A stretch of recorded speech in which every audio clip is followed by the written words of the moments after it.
it's got a lot of secrets, and those slowly kind of become revealed as the movie progresses, and it gets weirder and darker and scarier.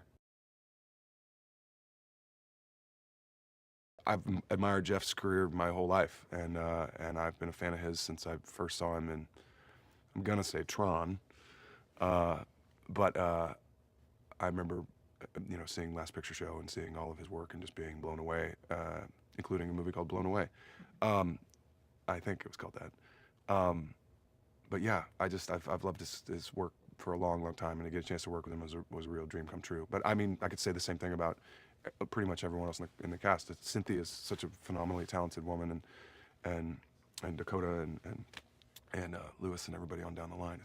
It was a really, really fun group of people, and we're all on the same page. It was really nice. I loved the idea, Drew had clearly spent so much time thinking about this project, and his writing, the sensibility of it, and you could tell he had listened to these songs. He had a soundtrack to it that was very similar to what Edgar had done in Baby Driver. Like the songs were laid in there, so you really got a sense of not just the period aspect of it, but what was going to be happening when you're seeing what you're seeing on screen, and that's so tremendously helpful in setting a mood, especially even when you're reading something, because you think, oh my gosh, I can see it in my head and I can hear it in my head, and it all works out very well. I mean, sometimes in screenplays there's so much stage direction or things that you get confused by, but this wasn't that. And so I read it in like an hour and immediately said yes, and like 2 days later was on a plane. Bad Times at the Royale is just sits in a unique place.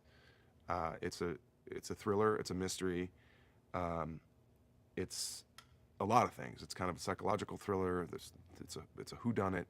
The movie kind of, because it's an original piece of entertainment. There isn't anything like Bad Times at the Royale right now.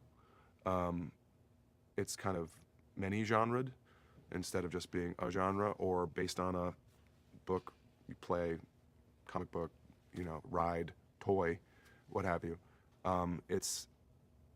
I think it's an exciting challenge for moviegoers, and I think people the response I've had to the trailer so far, people have been like, that movie looks amazing.